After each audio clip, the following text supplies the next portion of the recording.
花粉过敏的自我守护要点：第一，监测花粉指数，每天通过查询当地的气候网站，关注花粉预报，尽量在花粉浓度低的时候外出，比如清晨、晚上或雨后。第二，减少户外活动，在花粉高峰期尽量待在家里，关闭门窗，使用高效微粒空气过滤器过滤空气，开车时关好车窗，避免使用车的空气外循环。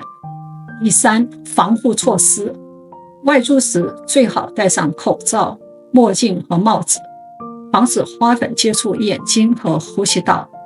回家后立即换衣服，并洗澡、洗脸、漱口，清除附着的花粉。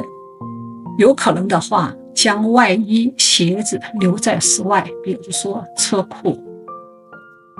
第四，保持室内清洁，经常用湿布擦擦家具表面，避免花粉集聚。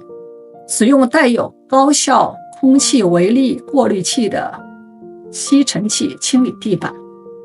第五，生理盐水冲洗，用生理盐水冲洗鼻腔，可以有效清除鼻腔中的花粉颗粒，缓解鼻塞和打喷嚏。还可以用医用生理盐水冲洗眼睛，以清除眼睛表面的花粉颗粒，避免花粉过敏引起的眼睛发痒、红肿的症状，但不建议过度冲洗，避免破坏眼睛的天然保护膜。第六，生活调理，注意增强自身免疫力，健康饮食，适当锻炼，充足睡眠，管理压力，多喝水，保持身体水分充足，可以稀释免疫。还可以尝试一种将当地蜂蜜和柠檬混合制成的温热饮料，它是一种在民间被认为可以缓解过敏症状并促进整体健康的自然疗法，有助于增强对当地花粉的耐受性。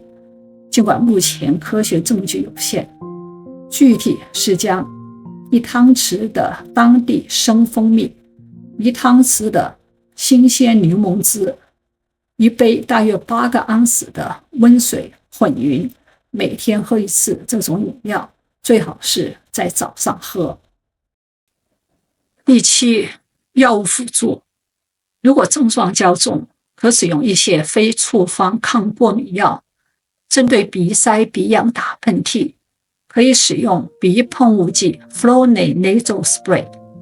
鼻塞严重的，可使用鼻喷雾剂 Afrin Nasal Spray。眼睛发红、发痒、流泪，可用 Pataday Eye Drop。如果以红为主的，可用 Clear Eyes Eye Drop。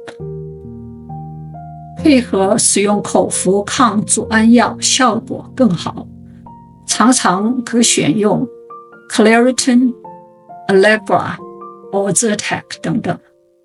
一般认为 Zyrtec 的效果更佳。还可以用口服 Sudafed 来减轻鼻塞、眼肿、头胀等症状。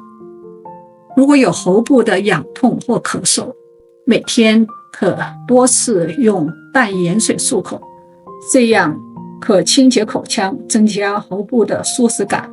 还可含用喉片或咳嗽糖，用带有镇咳作用的止咳药，例如含有 dextromethorphan 的咳嗽药。如果皮肤瘙痒，出现红斑或风团，可用清水清洁皮肤后，局部冷敷，每次5到10分钟。涂抹含有燕麦的乳霜，例如 Avero Anti-Itching Concentrated Lotion。严重时涂抹抗过敏药膏，例如1%的氢化可的松。以上各类药物需要根据病症结合使用。我的经验是要及早预防，但是一旦出现花粉过敏的症状，无论是哪种症状，首先要口服抗组胺药，而且要及早用，然后根据症状局部用药，感觉效果不错。但是一定要注意遵守使用说明，还要特别注意禁忌症和副作用。如果过敏症状持续或更严重，建议尽早看医生，找出可能的过敏源，并采取更多更有效的治疗方法。本视频纯属科普类经验分享。